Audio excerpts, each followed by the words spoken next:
जय हिंद साथियों। FinIS के यूट्यूब प्लेटफॉर्म पे आप लोगों का स्वागत है।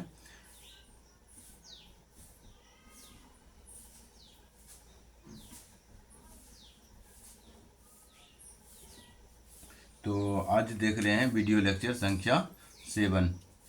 वीडियो लेक्चर संख्या ये हमारा 7 है और ये हिंदी साहित्य ऑप्शनल का है UPSC CSC के अंतर्गत। इसके अलावे आप UGC नेट या फिर कोई भी यूनिवर्सिटी से आप हिंदी साहित्य में जो है ग्रेजुएशन कर रहे हैं या फिर PG कर रहे हैं या PhD भी कर रहे हैं तो भी आप लोगों के लिए ये बैच सहायक हो सकता है। ठीक, तो ये UPSC सिविल सर्विसेज एग्जामिनेशन के अंतर्गत जो देश की सबसे कठिनतम परीक्षाओं में से गिना जाता है उसका हिंदी साहित्य का ऑप्शनल है। तो वो जो है इसमें सारा चीज़ समाहित हो जाता है। तो इस कारण से आप 350 घंटे का जो अगर वीडियो लेक्चर देख लेंगे हमारा तो आपको कहीं भी दिक्कत नहीं होने वाला है। 350 घंटे का ये हमारा वीडियो लेक्चर का प्लान चल रहा है और ये कंप्लीट हो जाएगा तो इसके बाद हम PYQ का आंसर राइटिंग भी करवाएंगे और क्वेश्चन का भी डिस्कशन चलेगा। ठीक है, तो क्वेश्चन का 50 लेक्चर के अंतर्गत कोशिश करेंगे कि लगभग 50 लेक्चर में 40 से 50 लेक्चर में जो है 40 से 50 लेक्चर के अंतर्गत हम जो है PYQ और प्लस यानी कि क्वेश्चन। ठीक है, तो PYQ में अगर बात करें तो 40 से 50 क्वेश्चन जो होगा PYQ से संबंधित होगा और प्रैक्टिस सेट होगा, प्रैक्टिस क्वेश्चन। ठीक है, प्रैक्टिस क्वेश्चन इसका भी हम आंसर राइटिंग करवाएंगे। ठीक है, जिसको आएगा वो लिखेंगे खुद, जिसको नहीं आएगा वो हम खुद लिख करके दे देंगे अपने शब्दों में। फिर उसको पढ़ने के बाद अपने शब्दों में ढाल लेंगे, अपने शब्दों में वो लिखना पढ़ना सीख लेंगे। तो आज का जो हमारा टॉपिक है आज का जो विषय वस्तु है प्रश्न पत्र को, यानी कि हिंदी साहित्य के ऑप्शनल का हम प्रश्न पत्र 1 का खंड को स्टार्ट किए हुए हैं। 2 खंड में प्रश्न पत्र 1 को विभाजित किया जाता है जिसमें कि खंड क और खंड ख है। तो खंड क का जो हम सिलेबस के अकॉर्डिंग पढ़ना स्टार्ट किए हुए हैं और ये 5वां पॉइंट आज हम 5वां पॉइंट की बात करेंगे विस्तार से। तो यहाँ पे है हिंदी भाषा का मानकीकरण। इसको जो है यहाँ पर अगर पढ़ेंगे तो आपको लिखा हुआ मिलेगा कि हिंदी भाषा और नागरी लिपि का मानकीकरण। तो पहला जो है हिंदी भाषा का मानकीकरण देख लेंगे, उसके बाद जो है नागरी लिपि का मानकीकरण। और दोनों में सेम पॉइंट होगा कि इसका मानकीकरण क्यों हुआ, यानी हिंदी भाषा का मानकीकरण क्यों हुआ, चरण इसके क्या है, मानकीकरण के रूप क्या है, कब हुआ, चुनौतियाँ, फायदे और निष्कर्ष। तो हो सकता है कि कोई यानी कि 2 पॉइंट में भी मिला करके हम 1 पॉइंट में कवर कर दें। ठीक है, तो इसमें आपको ध्यान से पढ़ना है। आपको खुद ब खुद मालूम चल जाएगा कि इसमें चरण में हमें क्या लिखेंगे और चुनौतियां में क्या लिखेंगे, फायदे इसके क्या हैं, निष्कर्ष इसके क्या हैं। तो ये सारी चीज़ें हम पॉइंट बाय पॉइंट लिखेंगे और हो सकता है कि कोई 2 पॉइंट को मिला करके भी 1 पॉइंट हम बना सकते हैं। ठीक, और यहाँ पे लिखा हुआ है कि पहले वो यानी कि ये गांधी का विचार है, ये है आज का जो कि मोटिवेशनल लाइन भी है। तो इसमें कहा गया यानी कि गांधी जी का जो विचार है वो उसमें लिखा हुआ है कि पहले वो आप पर ध्यान नहीं देंगे, फिर वो आप पर हंसेंगे, फिर वो आपसे लड़ेंगे और तब आप जीत जाएंगे। तो कहने का मतलब हुआ कि जब आप लीक से हट करके मतलब कि भीड़ से हट करके आप अध्ययन करते हैं या कोई भी काम करते हैं तो लोग आपको नज़रअंदाज करते हैं, आपको ध्यान नहीं देते हैं। फिर वो यानी कि जब आप सफल होते हैं तो आप पर हंसे, यानी कि जब आप सफल होते हैं तो आप पे हंसते हैं, फिर वो आपका विरोध करते हैं। ठीक है, आपके विरोध करते हैं यानी कि लड़ते हैं। तब फिर भी आप उसको ध्यान में ना देखते हुए आप आगे बढ़ते रह जाते हैं, तब आप जो है जीत जाते हैं। ठीक है, तो यही इस पंक्ति का निष्कर्ष है। आई होप कि आप लोगों को ये पंक्ति समझ में आ गया होगा। ये गांधी जी के विचार से संबंधित है। अब हम चलते हैं टॉपिक नंबर 1 को पढ़ने, यानी 5 का ए को हमें 5 का टॉपिक नंबर ए पढ़ना है। ठीक है, तो 5 का टॉपिक नंबर ए जो कि हेडिंग में दिया हुआ है, इसको हम पढ़ेंगे। आई होप कि इसको आप लिख लेंगे और जल्द से जल्द इसको अपने नोट बुक में ये स्ट्रक्चर बना लेंगे। और अगर ये लाइन लिखना हो तो लिख सकते हैं, नहीं तो छोड़ भी सकते हैं, छोड़ छोड़ भी सकते हैं। ये ऐसा जो है पंक्ति निबंध में भी आ सकता है। तो हम निबंध वाला भी पॉइंट यहाँ पे क्लियर करते जा रहे हैं, ठीक है। तो देखिए तो हमें लिखना है पहले क्या, तो हिंदी का मानकीकरण क्यों हुआ, यानी हिंदी भाषा का मानकीकरण के अंतर्गत टॉपिक इसको मिटा दे रहे हैं।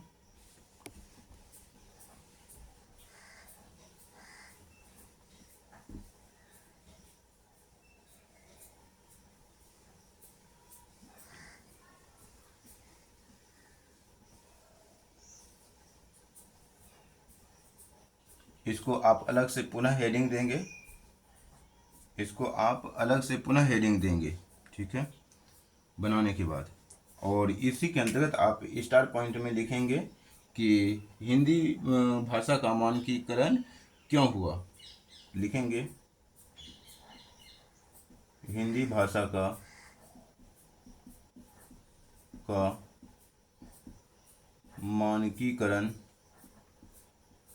मानकीकरण क्यों हुआ, यानी कि हिंदी भाषा का जो मानकीकरण हुआ वो क्यों हुआ, इसके बारे में अगर हम लिखें या इसके बारे में हम चर्चा करें तो हिंदी भाषा के मानकीकरण का उद्देश्य इसमें परिलक्षित होता है कि उसे एक रूप, सरल और सर्वस्वीकार्य के रूप में स्थापित करना था, ताकि यह पूरे भारत में संप्रेषण, शिक्षा, प्रशासन और साहित्य की भाषा बन सके। भारत में हिंदी की अनेक बोलियां जैसे कि अवधी, ब्रज, भोजपुरी, मगही आदि प्रचलित थी, जिससे एक समान भाषा की आवश्यकता महसूस हुई। तो इसी प्रकार से आप पॉइंट बना के लिख लेंगे। तो लिखेंगे क्या, लिखेंगे कि हिंदी भाषा के हिंदी भाषा के हिंदी भाषा के मानकीकरण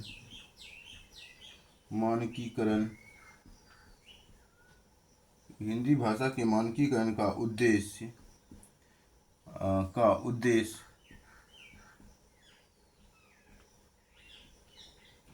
उद्देश्य उसे, अर्थात हिंदी को उसे एक रूप सरल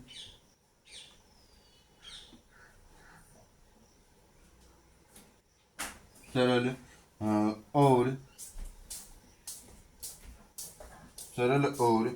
सर्वस्वीकार्य रूप देना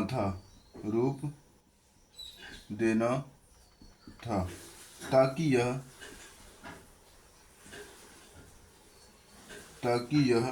पूरे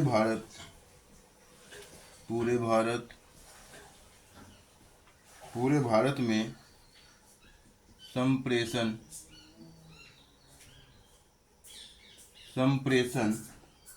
शिक्षा,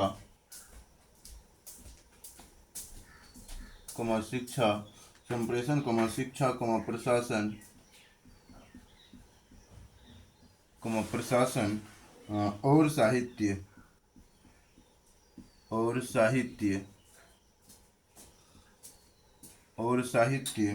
की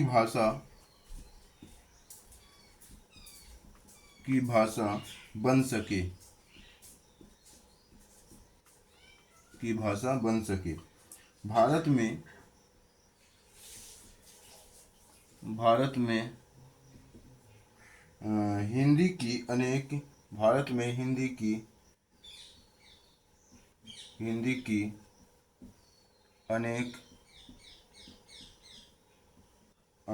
की अनेक बोलियां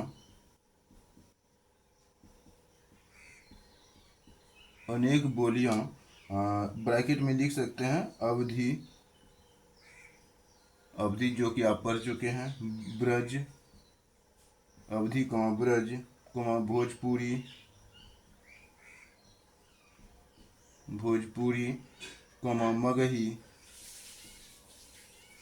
मगही, ये दोनों के बारे में आगे भी थोड़ा बहुत चर्चा होगा। आदि मतलब अनेक बोलियां प्रचलित थी, प्रचलित थी, यानी कि अनेक बोलियां प्रचलित थी, प्रचलित थी, कॉमा देंगे, जिससे एक समान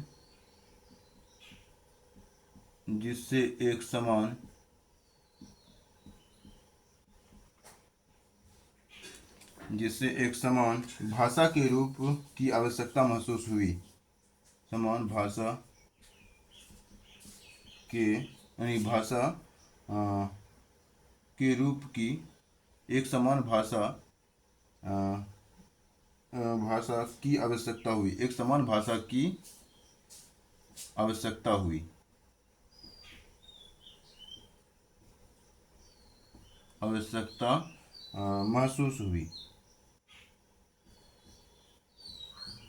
महसूस हुई। ठीक है, तो इस प्रकार से हिंदी साहित्य का जो है मानकीकरण क्या हुआ। तो ये हमारा इसका उत्तर आई होप कि आप लोगों को मिल गया होगा। अब हम अगले पॉइंट की चर्चा करेंगे।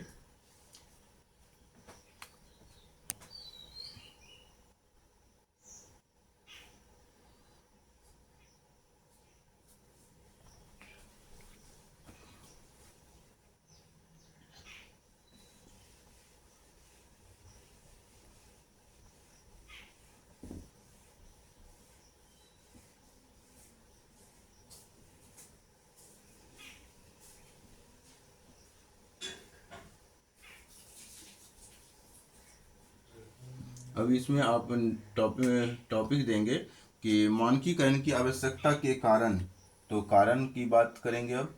तो मानकीकरण की यानी कि हिंदी भाषा के मानकीकरण की, तो लिखेंगे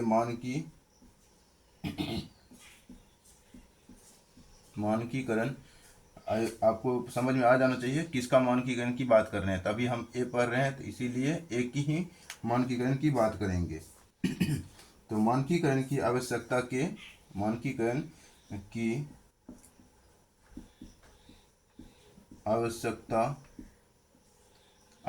क्यों महसूस हुई, या फिर के आवश्यकता के कारण क्या रहे, तो इसकी हम चर्चा करेंगे। तो इसमें आपको लिखना है, इसमें आपको लिखना है कि विभिन्न बोलियों के कारण समझ में कठिनाई होती थी। ठीक है, तो इस कारण से मानकीकरण की आवश्यकता थी। ठीक है, यही इसका कारण भी आप लिखेंगे, मानकीकरण की आवश्यकता या फिर कारण। ठीक है, कारण लगा सकते हैं यहीं पे ऑब्लिक देके, या कारण मानकीकरण के कारण, या फिर मानकीकरण की आवश्यकता। ठीक है, ऐसा आप दे सकते हैं हेडिंग। तो इसी में आप लिखेंगे पहला पॉइंट कि विभिन्न बोलियों के कारण विभिन्न बोलियों के कारण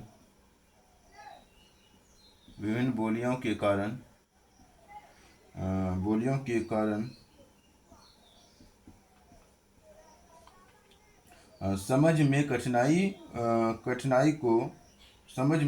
होती थी। ऐसे भी लिखेंगे, विभिन्न बोलियों के कारण समझ में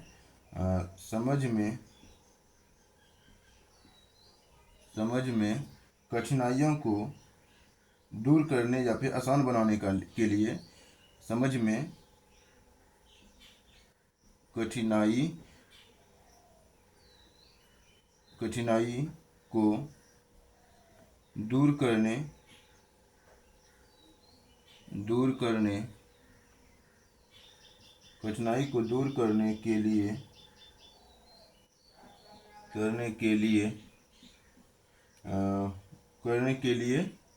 मानकीकरण की आवश्यकता महसूस हुई।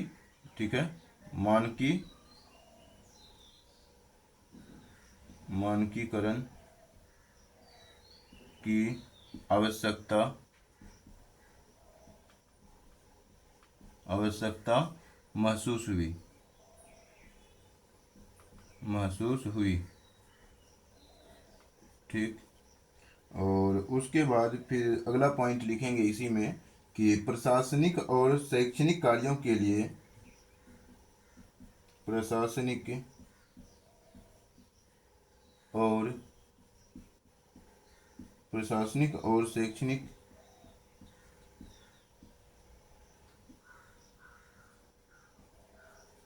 प्रशासनिक और शैक्षणिक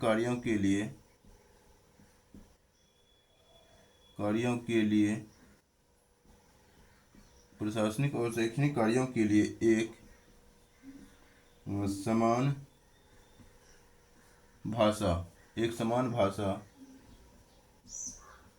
समान भाषा की जरूरत थी।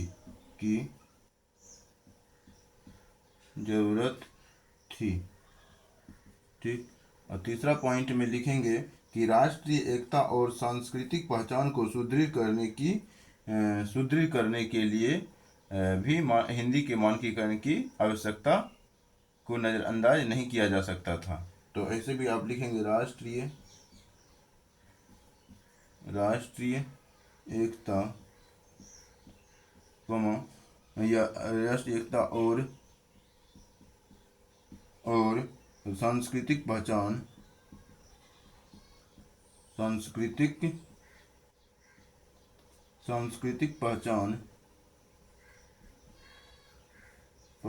को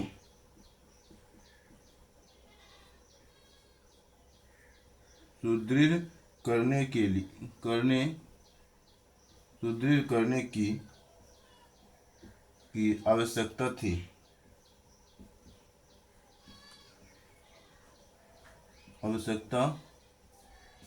थी। इस हेतु हिंदी का मानकीकरण आवश्यक था। इस हेतु हिंदी भाषा का मानकीकरण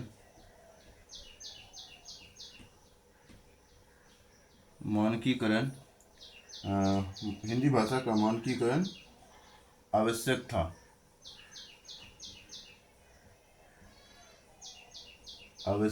था। ठीक। ये हो गया, ये जरूरी था, आवश्यक था, जो भी लिखना चाहें आप लिख सकते हैं। अब हम लिखेंगे मानकीकरण के चरण। ठीक है। तो मानकीकरण के चरण की हम चर्चा करेंगे। आई होप कि इसको आपने नोट कर लिया होगा।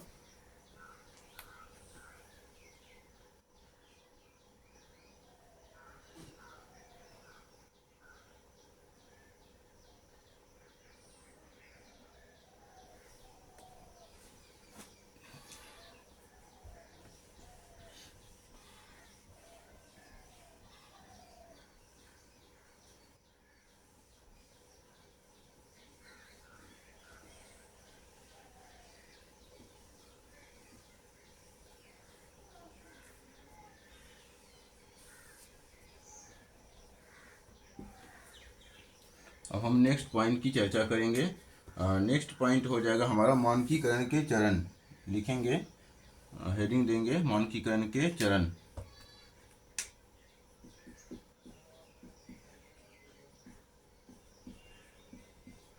मानकीकरण के चरण देखेंगे। तो अभी हम हिंदी भाषा का ही मानकीकरण के चरण देख रहे हैं। नागरी लिपि में भी देखेंगे यही पॉइंट, लेकिन जब हम बी पॉइंट स्टार्ट करेंगे तब। तो इसमें पहले देखना है कि प्रारंभिक चरण की बात करें तो इसमें प्रारंभिक चरण की बात अगर करते हैं तो लिखेंगे, यानी कि नया पॉइंट देखिए कि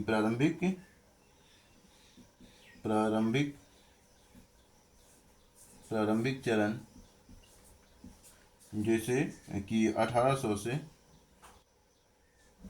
1850 की बात अगर करते हैं, इसमें 1800 से 1850 ईस्वी, इसके अंतर्गत क्या हुआ तो फोर्ट विलियम कॉलेज में खड़ी बोली हिंदी में ग्रंथ तैयार हुए। ठीक है। तो मानकीकरण के चरण इसी रूप में है कि fort William college fort William college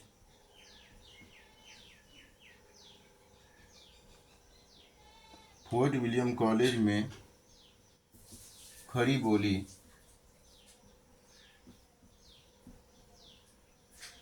Hindi में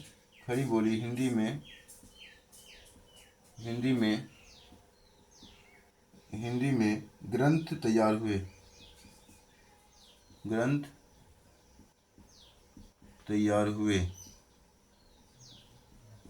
ठीक है, तैयार हुए।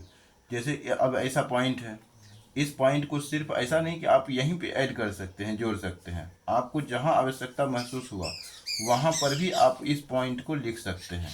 ठीक है, तो प्रारंभिक चरण के अंतर्गत 1800 से 1850 ईस्वी में फोर्ट विलियम कॉलेज में खड़ी बोली हिंदी में ग्रंथ तैयार हुए, जो कि इसके एक प्रथम चरण के या प्रारंभिक चरण के रूप में देखा जाता है। दूसरा चरण की बात करें तो विकास चरण के नाम से जानते हैं।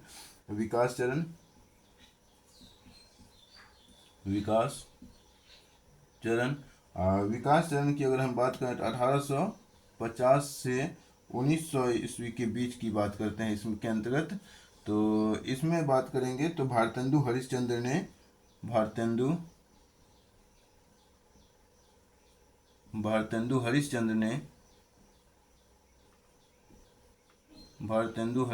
ने खड़ी बोली को साहित्यिक भाषा बनाया। खड़ी बोली को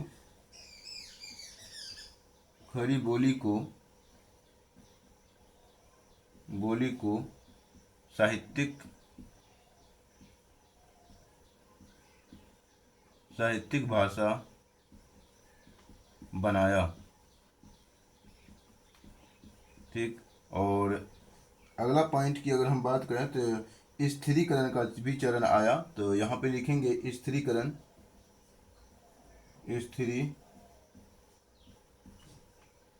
का दौर या चरण।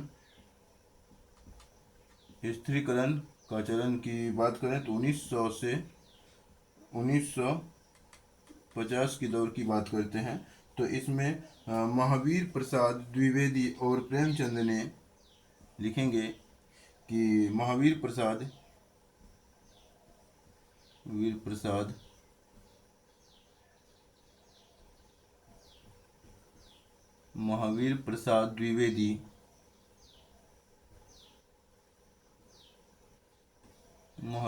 द्विवेदी और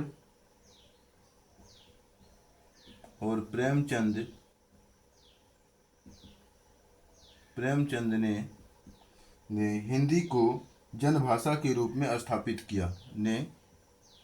हिंदी को जनभाषा के रूप में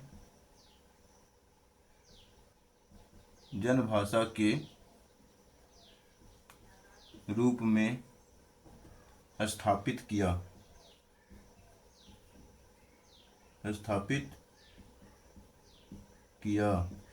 तो इस प्रकार से हमारा ये भी पॉइंट कंप्लीट होता है मानकीकरण के चरण का। तो मानकीकरण के चरण के पॉइंट को देखने के बाद एक चरण हम और इसी के अंतर्गत देख लेते हैं कि जिस समय जो संवैधानिक चरण है 1950 के बाद की चरण की भी बात हम थोड़ा कर लेते हैं। इसमें भी थोड़ा हिंदी संविधान में हिंदी को राज्य भाषा के रूप में जो घोषित किया गया था एवं स्वीकार किया गया, तो ये भी एक चरण के रूप में महत्वपूर्ण चरण के रूप में गिना जाएगा, जिसे आप छोड़ना तो नहीं चाहिए आप लोगों को। तो इसी कारण से इसको हम लिखेंगे। ठीक, पहले इसको नोट कर लें।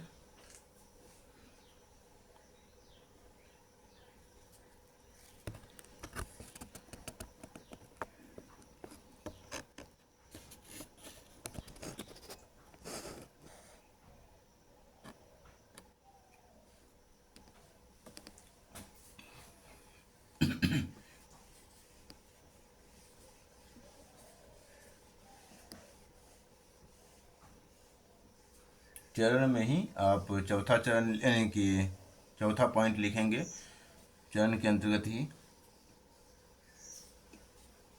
मानकीकरण के चरण में हम 3 चरण की बात कर चुके हैं। 3 चरण की बात अगर बात करें तो पहला चरण जो था वो हमारा था कि प्रारंभिक चरण 1800 से 1850, विकास चरण 1800 से 1850 से 1900 के बीच, और स्त्रीकरण का चरण जो था 1900 से 1950 के बीच। और इसी के अंतर्गत जो है संवैधानिक चरण भी है, जिसको कि आप लिखेंगे कि संवैधानिक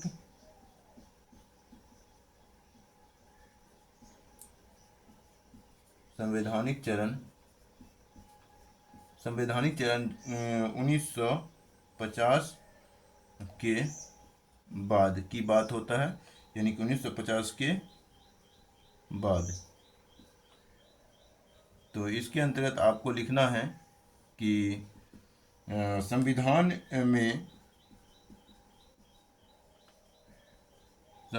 में हिंदी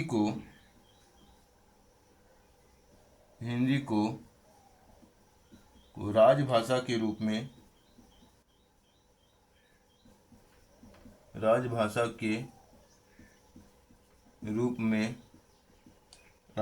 रूप में घोषित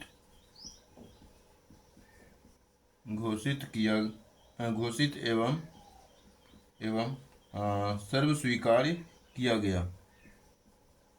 सर्व स्वीकार्य या स्वीकार्य अच्छा रहेगा, स्वीकार्य शब्द लिखना, ठीक है।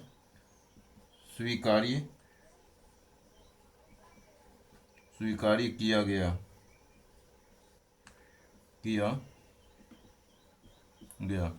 ठीक है। तो ये हो गया हमारा मानकीकरण के चरण का जो टॉपिक था वो कंप्लीट होता है। अब हम हिंदी का मानकीकरण का रूप क्या है इसकी बात करेंगे।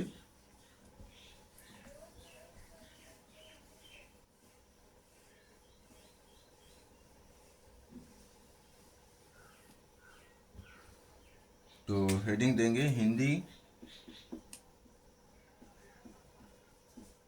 के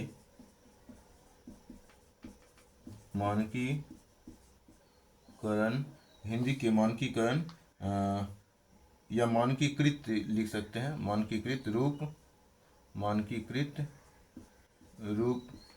ठीक है। वही मानकीकरण के रूप भी लिख सकते हैं या मानकीकृत रूप भी लिख सकते हैं।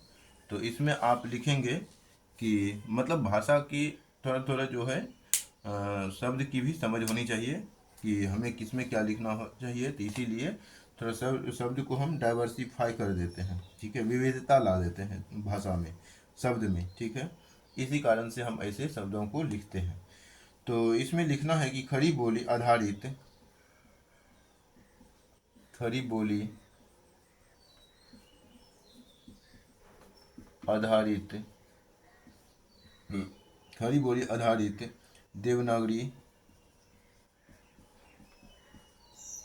देवनागरी लिपि में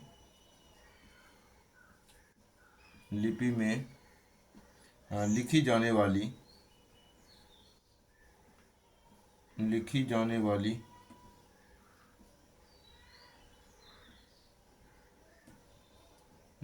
वाली शुद्ध व्याकरण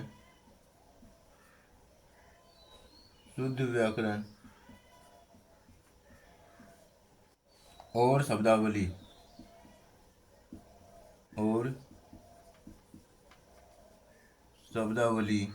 युक्त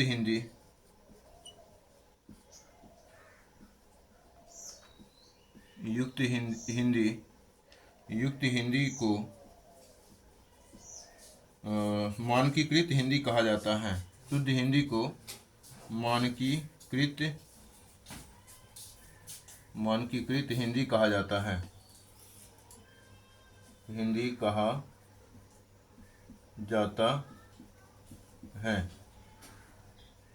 ठीक। तो ये हो गया। अब हम लिखेंगे मानकीकरण कब हुआ। तो मानकीकरण का यानी कि या तो डायरेक्ट आप पॉइंट दे सकते हैं, मानकीकरण कब हुआ, हिंदी भाषा का मानकीकरण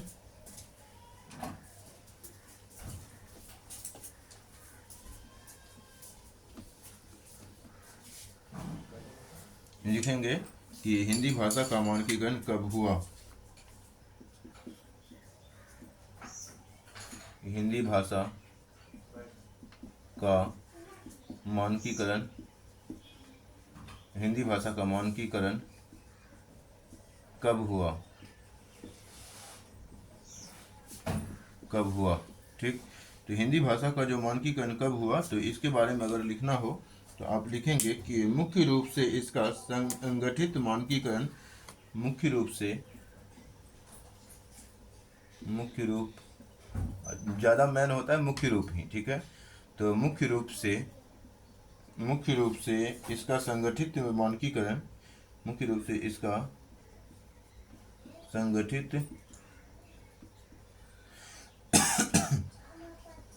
संगठित मानकीकरण, मुख्य रूप से इसका संगठित मानकीकरण 19वीं शताब्दी में, 19वीं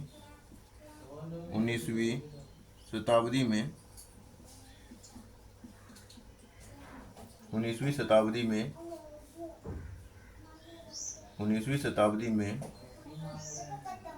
19वीं शताब्दी में यह 19वीं शताब्दी के उत्तरार्ध में कर दिए। मुख्य रूप से इसका संगठित मानकीकरण 19वीं शताब्दी के उत्तरार्ध में,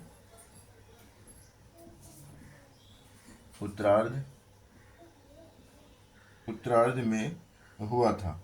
उत्तरार्ध से लेकर 19वीं शताब्दी के उत्तरार्ध से लेकर 20वीं शताब्दी, 20वीं शताब्दी, 20वीं शताब्दी शताब्दी के 20वीं शताब्दी के मध्य तक हुआ, मध्य तक हुआ। ठीक, अभी उत्तरार्ध और उत्तरार्ध के बारे में चर्चा करेंगे कि इसका जो है 20वीं शताब्दी के मध्य तक हुआ। और स्वतंत्रता के बाद, और स्वतंत्रता के बाद, और स्वतंत्रता के बाद इसे सरकारी स्तर पर, सरकारी स्तर पर मान्यता मिली।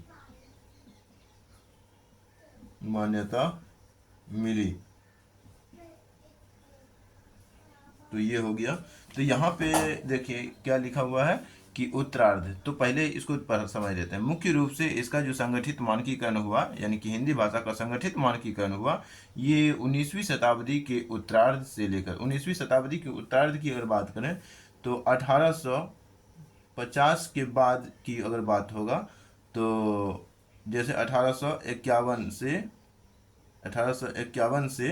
1900 के बीच, 1900 के बीच जो है ये 18वीं शताब्दी का उत्तरार्ध कहलाएगा, 19वीं शताब्दी को उत्तरार्ध कहलाएगा। अच्छा, 19वीं शताब्दी जैसे कि हम प्रथम सेंचुरी बोलते हैं, प्रथम शताब्दी, तो 1 से 100 की ओर जा रहे होते हैं, 1 से 100 की ओर जा रहे होते हैं, तो 100 की ओर जा रहे हैं तो प्रथम हो गया।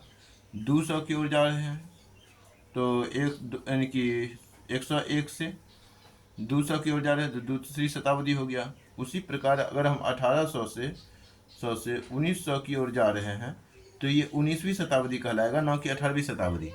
ये 1801 से, ये 1801 से आ जाएगा।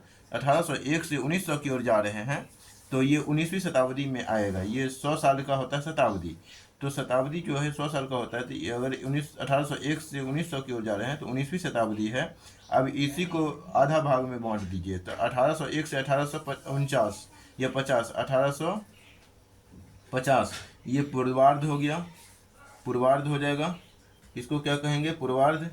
1801 से 1850 पूर्वार्ध हो गया, पूर्वार्ध। और 19 यानी कि अब यहाँ पे देखिए 1851 से 1900 के बीच, 1851 से 1900 के बीच के काल को हम क्या कहते हैं? यानी कि 19वीं शताब्दी का उत्तरार्ध। तो ये उत्तरार्ध हो गया, उत्तरार्ध। तो इसी प्रकार उत्तरार्ध पूर्वार्ध को समझा जाता है। आई होप कि आप लोगों की ये उत्तरार्ध पूर्वार्ध में अब दिक्कत नहीं होगा। आप हिंदी हिस्ट्री भी पढ़ेंगे तो वहाँ पर भी आपको समझ में आता रहेगा। अब हम चलते हैं चुनौतियों की बात कर लेते हैं। तो हिंदी भाषा का जब मानकीकरण हो रहा था तो उसमें कुछ चुनौतियां आया था क्या, मतलब कुछ कठिनाइयों का सामना करना पड़ा था क्या। जो कठिनाई का सामना करना पड़ता है, जैसे कि आप तैयारी के दौर में जिन जिन कठिनाइयों का सामना करेंगे उसी को क्या कहते हैं, चुनौतियां कहेंगे। जैसे आप मान के चलिए कि किसी एग्जाम में असफल होते हैं तो आपको सब ताने मारते हैं, तो आप डिमोटिवेट हो जाते हैं। डिमोटिवेट होना भी आपके ज़िंदगी का चुनौतियों में गिना जाएगा। तो इसी को आप चुनौतियों के रूप में समझ सकते हैं। तो उसी प्रकार जब हिंदी भाषा का मानकीकरण हो रहा था तो उस समय हिंदी भाषा के मानकीकरण में जो कुछ कठिनाइयाँ आया होगा उसको हम चुनौतियों के रूप में स्वीकार करते हैं। तो चुनौतियाँ लिखेंगे इसके। तो हिंदी भाषा का मानकीकरण की चुनौतियाँ, तो यहाँ पे हेडिंग दे करके लिखेंगे चुनौतियाँ, चुनौतियाँ, चुनौतियाँ देके आप लिखेंगे कि बोलियों की विविधता भी एक चुनौतियाँ था, कि बोलियों की विविधता लिखेंगे, बोलियों की विविधता, बोलियों की विविधता। दूसरी चुनौतियों में आप लिखेंगे अंग्रेजी और अन्य भाषाओं का प्रभाव था, अंग्रेजी और अन्य भाषाओं का प्रभाव, ये भी चुनौतियों के रूप में था। तीसरा पॉइंट में आप लिखेंगे तकनीकी शब्दावली की कमी थी, तकनीकी शब्दावली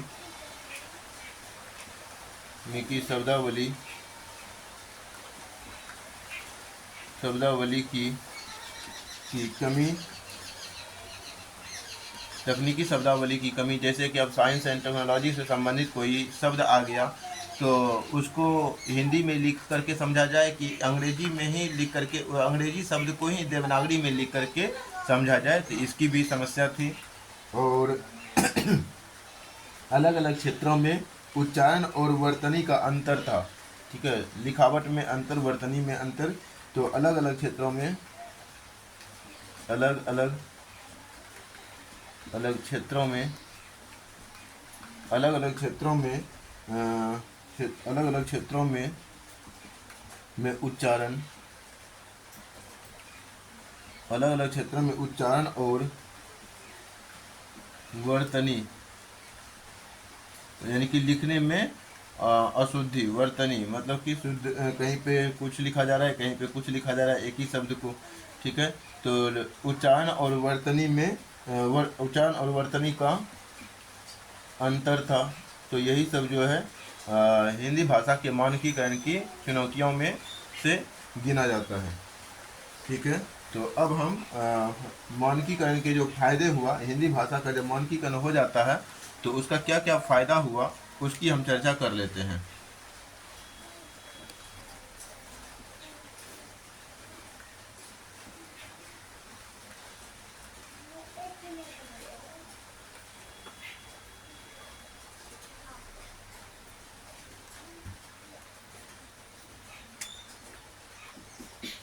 मानकीकरण के फायदे, मानकीकरण के फायदे, इसके अंतर्गत लिखना है कि पहला फायदा जो हुआ कि राष्ट्रीय एकता और संचार में सुविधा उत्पन्न हुआ। मतलब कि आप संचार के साधन जो है, संचार के साधन के रूप में हिंदी का जो है मानकीकरण हुआ। तो राष्ट्रीय एकता और अखंडता, या तो राष्ट्रीय एकता और ही लिख सकते, कोई दिक्कत नहीं है। और संचार में संचार में सुविधा उत्पन्न हुआ, सुविधा उत्पन्न हुआ, ठीक। दूसरा पॉइंट आप लिखेंगे शिक्षा और प्रशासन में समानता आया, शिक्षा और प्रशासन में समानता विकसित हुई। अगला पॉइंट आप लिख सकते हैं इसी के अंतर्गत कि साहित्य और मीडिया का व्यापक विकास हुआ, साहित्य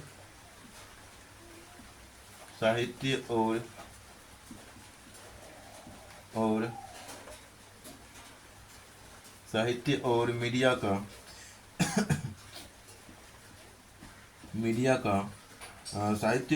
का व्यापक विकास हुआ।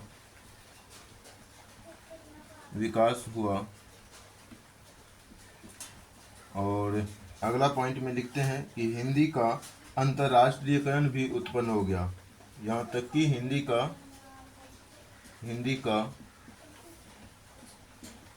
अंतर्राष्ट्रीयकरण संभव हो सका,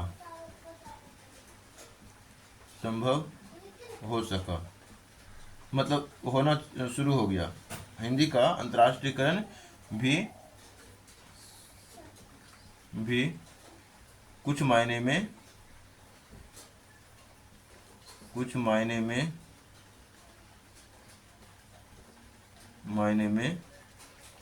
संभव हो सका।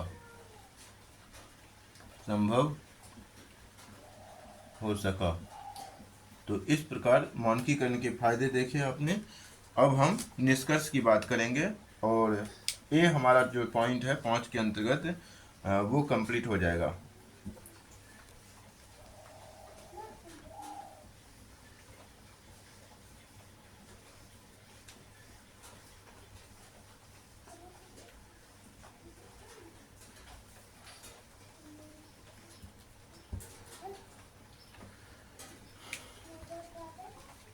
हम बात कर लेते हैं निष्कर्ष की अगर बात करें तो मानकीकरण, हिंदी भाषा के मानकीकरण जो हुआ उसका क्या निष्कर्ष निकाला जा सकता है, तो उसके बारे में लिखेंगे कि हिंदी का मानकीकरण,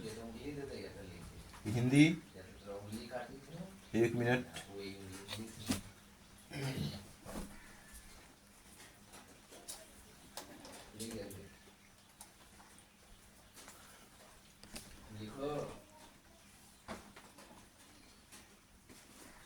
लिखेंगे हिंदी का मानकीकरण हिंदी का मानकीकरण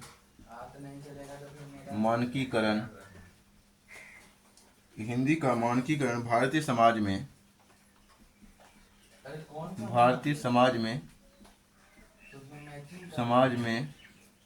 हिंदी का मानकीकरण भारतीय समाज को लिखेंगे भाषाई हिंदी का मानकीकरण भारतीय समाज को भाषाई रूप से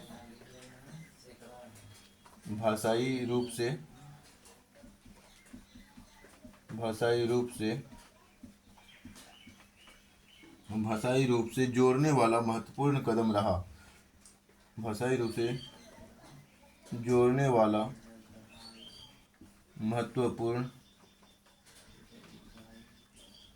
महत्वपूर्ण कदम रहा, ठीक। और कदम रहा, इसने हिंदी को न केवल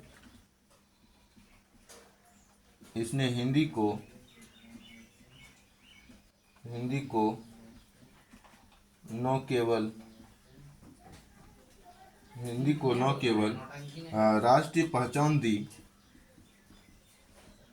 राष्ट्रीय पहचान, राष्ट्रीय पहचान, अब यहाँ जैसे एक है तो एक ही लिखा हुआ है, एक राष्ट्रीय पहचान दी। जीरो लिख इसने न केवल इसने हिंदी को न केवल राष्ट्रीय पहचान दी, बल्कि उसे बल्कि उसे यहाँ बनेगा वन बल्कि जीरो उसे वन यहाँ का जीरो यहाँ का बल्कि फाइव यहाँ का। अब एक एक बल्कि उसे क्या बोलते हैं, क्या किया, बल्कि उसे आधुनिकता और वैश्विक मंच तक पहुंचाया। बल्कि उसे आधुनिकता वो दो आधुनिकता हमें से बोलने। बल्कि उसे आधुनिकता और वैश्विक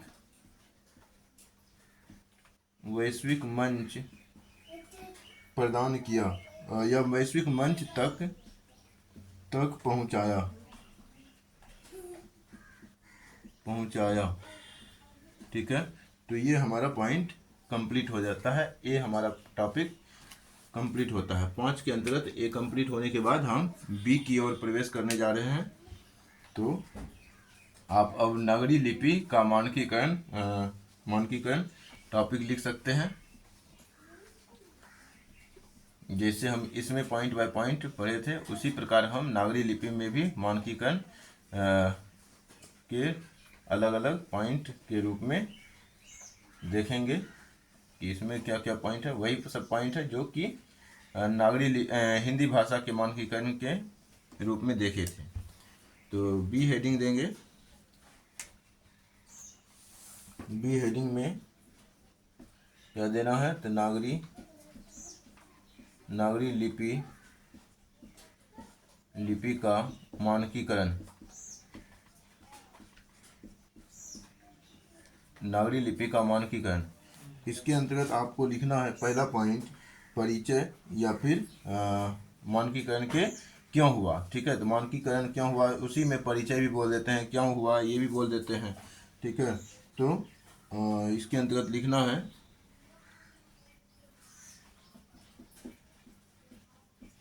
क्यों में ही परिचय भी आ जाता है, उद्देश्य भी आ जाता है। ठीक है, तो इसको क्यों में भी लिख सकते हैं, उद्देश्य क्या रहा है, परिचय भी इसी के अंतर्गत जोड़ लेते हैं। तो इसके अंतर्गत लिखना है कि देवनागरी लिपि हिंदी संस्कृत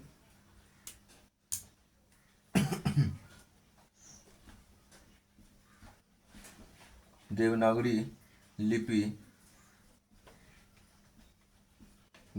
लिपि यानी कि नागरी लिपि की बात हो रहा है, तो वही हो गया देवनागरी लिपि। तो देवनागरी लिपि हिंदी संस्कृत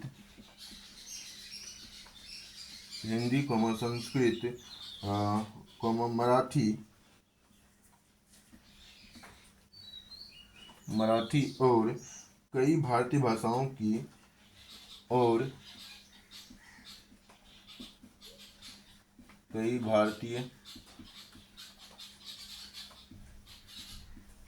कई भारतीय भाषाओं की लेखन प्रणाली है, कि लेखन प्रणाली है। हिंदी भाषा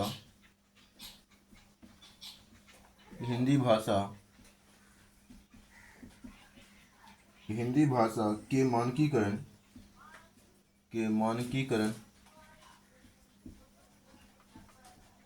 हिंदी भाषा के मानकीकरण के साथ साथ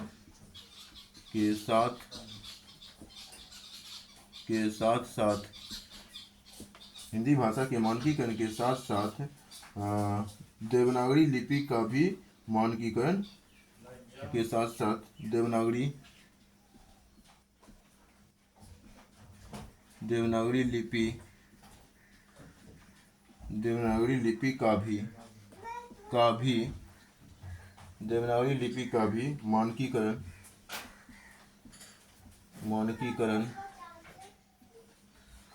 लिपि का भी मानकीकरण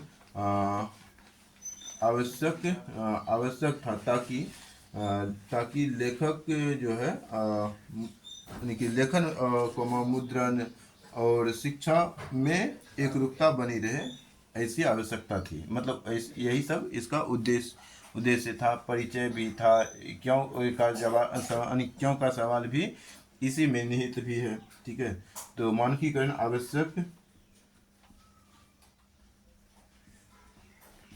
आवश्यक था ताकि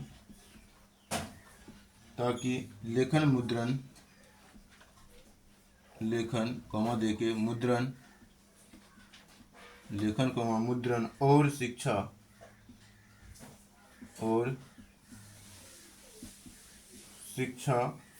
में एकरूपता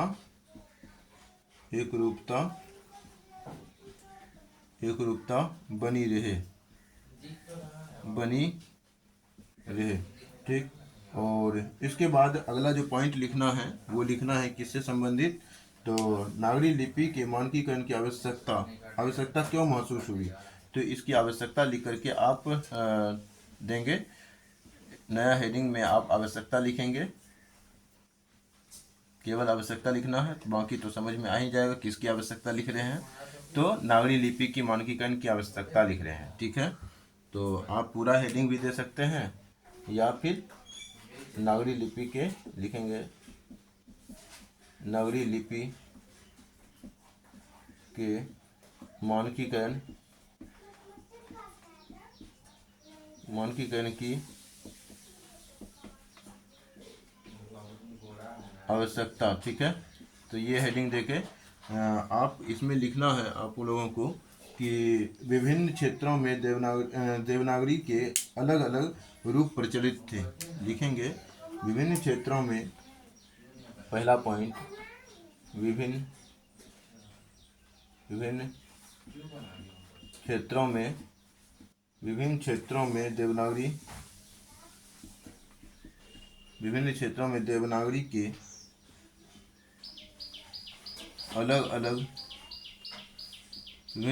देवनागरी के अलग अलग रूप प्रचलित थे।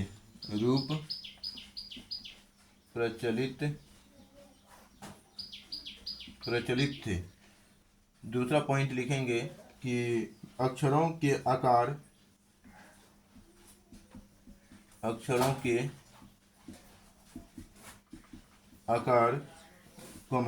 मात्रा, विराम चिन्ह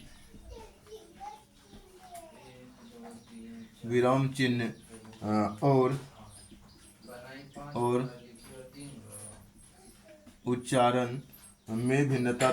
उच्चारण में भिन्नता थी। तीसरा आप लिखेंगे कि इसकी आवश्यकता इसी कारण हुई कि देवनागरी के अलग अलग जो रूप थे प्रचलित थे, अक्षरों का आकार, मात्रा, विराम चिन्ह और एकरूपता में भिन्नता थी, इस सबको एक करना था। ठीक है, तो यहाँ पे थी मुद्रण और टाइपिंग। लिखेंगे मुद्रण और टाइपिंग। ठीक है, तो मुद्रण पहले तो मुद्रित किया जाता था, उसके बाद टाइपिंग की भी व्यवस्था बन गई, यानी कि प्रचलित हो गई। तो मुद्रण और टाइपिंग में कठिनाई आती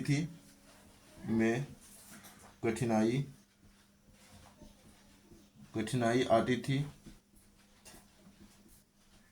इसलिए भी मानकीकरण की आवश्यकता महसूस हुई हिंदी नागरी लिपि का। और समाज व शैक्षणिक, यानी कि और यहाँ पे लिखेंगे अगला पॉइंट, राजकीय व शैक्षणिक प्रयोग के लिए राजकीय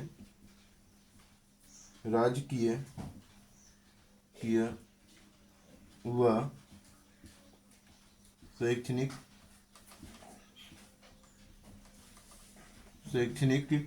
प्रयोग के लिए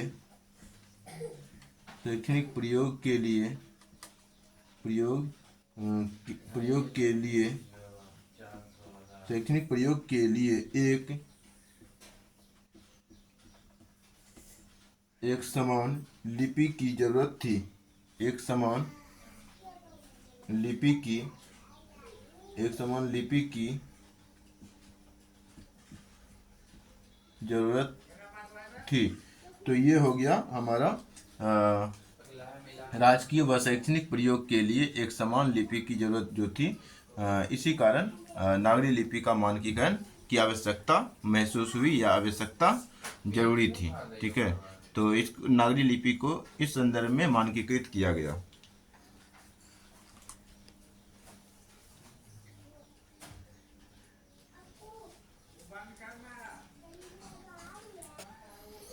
इस पॉइंट को समझने के बाद अब हम मानकीकरण के आवश्यकता को हमने देखा।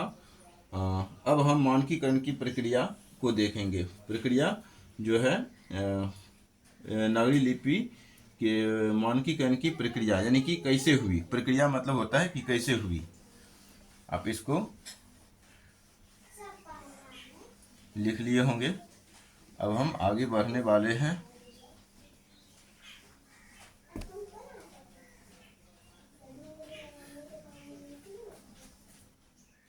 तो हेडिंग देंगे कि मानकीकरण की प्रक्रिया मानकीकरण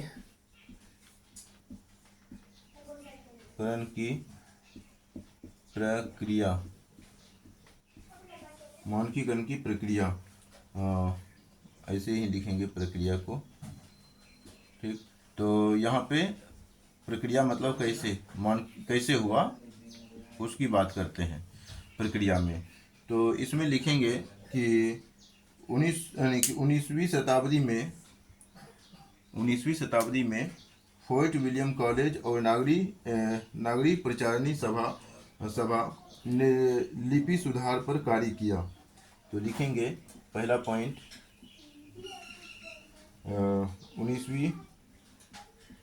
19वीं शताब्दी बारिश पड़ रहा था। 19वीं शताब्दी में फोर्ट विलियम 19वीं शताब्दी में फोर्ट विलियम कॉलेज और नागरी प्रचारणी सभा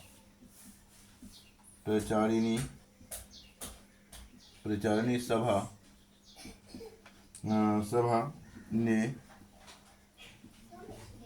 लिपि, ये जो नागरी प्रचारणी सभा का गठन हुआ था वो हुआ था, लिख सकते हैं, काशी में हुआ था।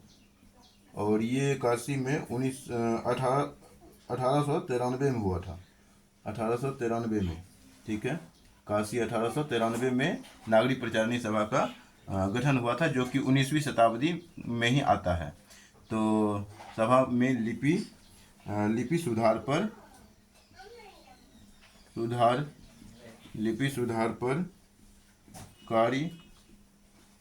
कार्य किया। ये हो गया। दूसरा आप पॉइंट लिखेंगे कि अक्षरों, मात्राओं, चिन्हों और विराम चिन्हों को अक्षरों, मात्राओं,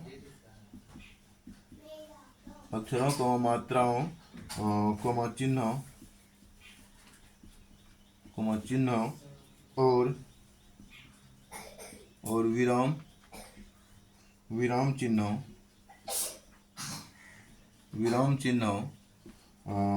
चिन्हों को एक रूप बनाया गया,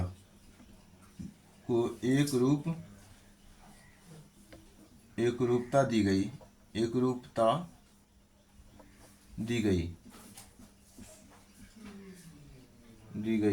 ठीक है, तो ये भी प्रक्रिया है कैसे हुई। तो इस सबको एकरूपता प्रदान की गई, इस कारण से इसकी प्रक्रिया हो गया।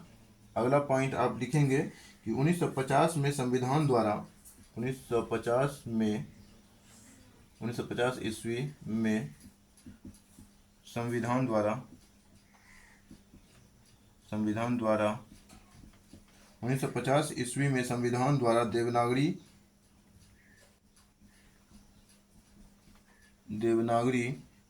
को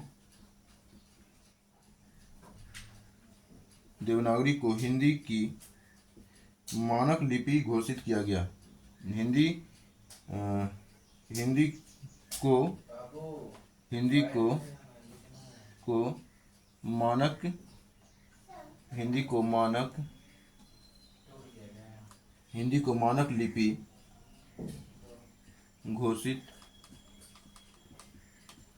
घोषित किया गया।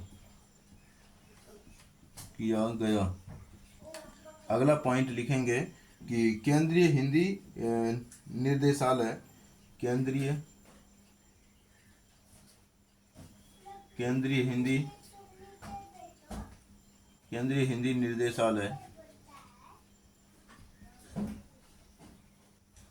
हिंदी निर्देशालय और वैज्ञानिक एवं तकनीकी शब्दावली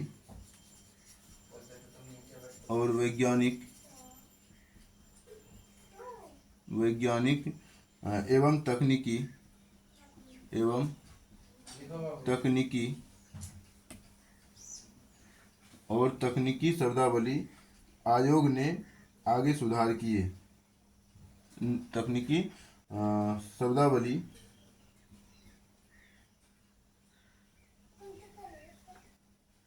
शब्दावली आयोग ने आगे सुधार किए। ठीक, तो ये हो गया हमारा मानकीकरण के प्रक्रिया या फिर चरण। प्रक्रिया बोलते हैं और प्रक्रिया को ही इसको कैसे की बात भी कर लेते हैं। और समयावधि की बात अगर हम करते हैं तो मानकीकरण की जो मानकीकरण का जो समयावधि है वो 19वीं शताब्दी के उत्तरार्ध से 19वीं शताब्दी के उत्तरार्ध के आरंभ में हुई। तो इसके बारे में हम लिखेंगे। तो इसको आई होप कि आपने नोट कर लिया होगा।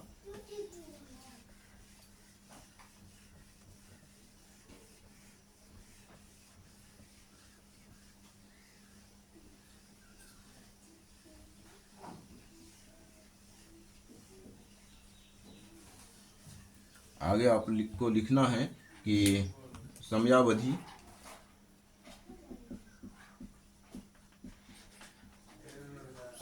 अर्थात नागरी लिपि का मानकीकरण का समयावधि है।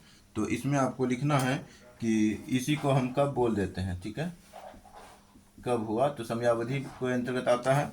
तो इसमें आपको लिखना है कि मानकीकरण की प्रक्रिया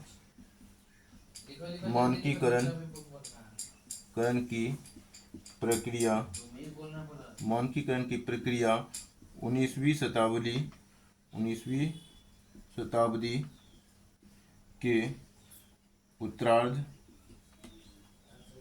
शताब्दी के उत्तरार्ध के बारे में हम चर्चा कर लिए हैं। तो उत्तरार्ध से आरंभ हुई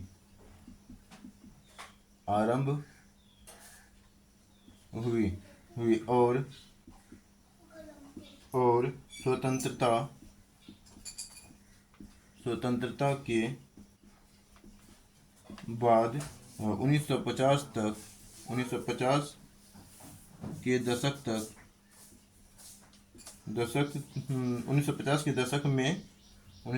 के दशक में इसे औपचारिक 1950 के दशक में इसे औपचारिक रूप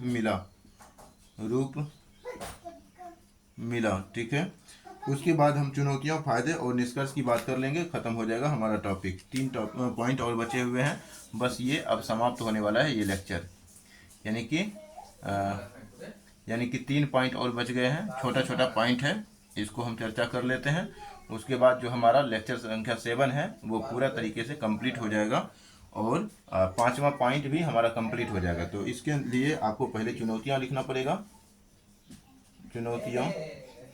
चुनौतियाँ अर्थात किसकी चुनौतियाँ हैं? तो नागरी लिपि के मानकीकरण में जो चुनौतियाँ आया वो क्या क्या हैं, तो उसकी बात हम करेंगे। तो इसमें आपको लिखना है कि मुद्रण यंत्रों और टाइपराइटर मुद्रण यंत्रों और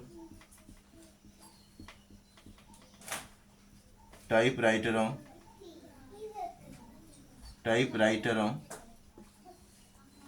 मुद्रण यंत्रों और टाइपराइटर में कमी लिख सकते हैं। में कमी या में तकनीकी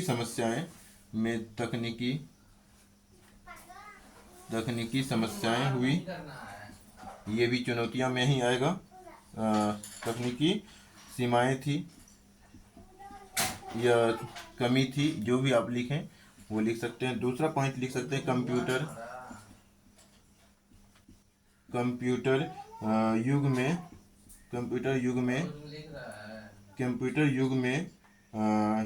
यूनिकोड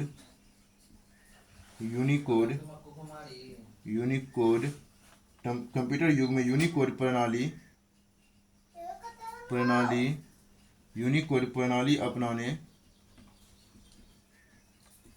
प्रणाली अपनाने की कठिनाई कठिनाई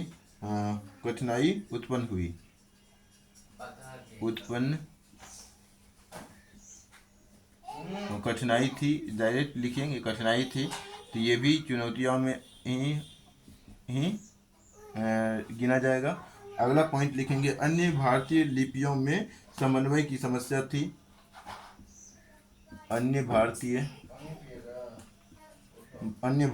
लिपियों में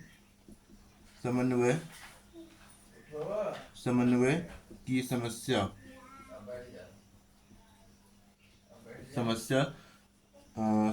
व्याप्त थी। ठीक है। चुनौतियां लिख करके हम फायदे लिखेंगे और निष्कर्ष लिखेंगे। 2 पॉइंट और बच गए हैं। अब हम इसकी समाप्ति के कगार में हैं। लिखेंगे नागरी लिपि हिंदी नागरी लिपि के मानकीकरण के फायदे, या फिर डायरेक्ट फायदे दे करके आप स्टार पॉइंट में फायदे दे करके लिखेंगे। निम्न बिंदु लेखन और शिक्षण में एकरूपता आई। फायदे क्या हुआ? तो लेखन और शिक्षण में एकरूपता आई। दूसरा पॉइंट लिखेंगे इसके अंतर्गत सरकारी दस्तावेजों और पुस्तकों में अस्पष्टता बनी। सरकारी दस्तावेजों और पुस्तकों में अस्पष्टता बनी। और तीसरा पॉइंट आप लिखेंगे कि डिजिटल युग में हिंदी के प्रचार को बल मिला। डिजिटल युग में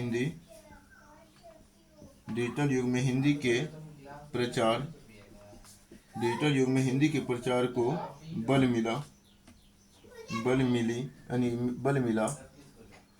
अगला पॉइंट लिखेंगे इसके अंतर्गत सांस्कृतिक एकता और पहचान मजबूत हुई। सांस्कृतिक एकता और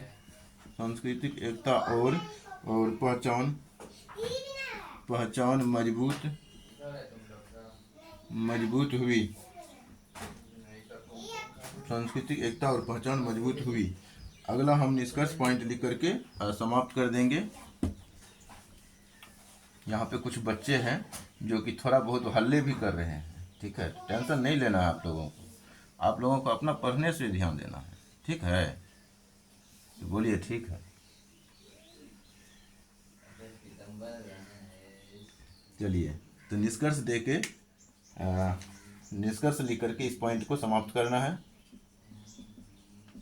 निष्कर्ष तो रिवीजन भी हम करवाते हैं। रिवीजन अगले लेक्चर में देखेंगे।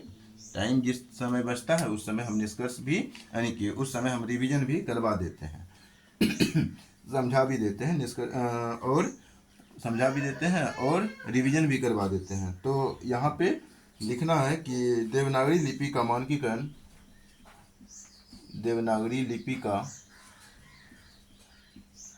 का मानकीकरण या नागरी लिपि का मानकीकरण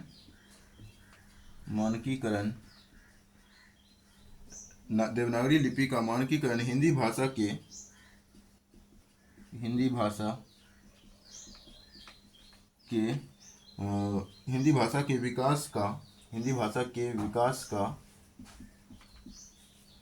विकास का आधार बना, हिंदी भाषा के विकास का आधार बना, जिससे या जिसने कौन सा जिसने उसे वैज्ञानिक जैसे लिखा था वैसे ना वैज्ञानिक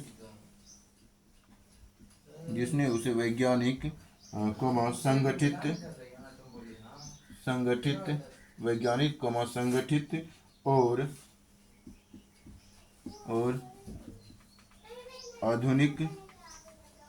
आधुनिक स्वरूप प्रदान किया,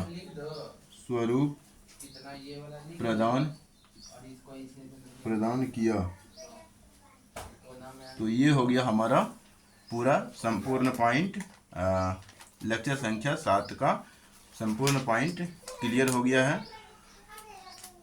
तो हम टारगेट के अनुसार चल रहे हैं, जो टारगेट लेते हैं वो टारगेट कंप्लीट करते हैं। और अगर आप ऐसे ही पूरा सभी लेक्चर एक क्रम से देखेंगे तो आपका हिंदी साहित्य इतना मजबूत हो जाएगा कि आप हिंदी भाषा में एक अच्छा लेखक भी बन सकेंगे, अच्छा कवि बन सकते हैं, अच्छा मतलब कि जर्नलिस्ट बन सकते हैं हिंदी के। ठीक है, तो आप लोगों को इसमें फ़ायदा बहुत मिलेगा। तो आप लोगों को अलग अलग टॉपिक की जो है इसी के अंतर्गत है, और खंड यानी प्रश्न पत्र 1 के अंतर्गत जो अलग अलग टॉपिक है, उस अलग अलग टॉपिक के अंतर्गत हम 5 टॉपिक हम कंप्लीट कर चुके हैं। अगर आपको यह हमारा लेक्चर सीरीज अच्छा लग रहा है तो आप वीडियो को लाइक भी करेंगे। ठीक है, तो आपका लाइक ही जो है हमारा फीडबैक होता है। और अगर कोई समस्या उत्पन्न हो रहा है, पढ़ने में प्रश्न बन रहा है, नहीं समझ में आ रहा है, जो पॉइंट नहीं समझ में आया उसको आप, या फिर कुछ मन में प्रश्न है, कोई शब्द समझ में नहीं आया तो उसको भी आप कमेंट के माध्यम से पूछ सकते हैं, उसका भी हम उत्तर देने के लिए तत्पर हैं। धन्यवाद।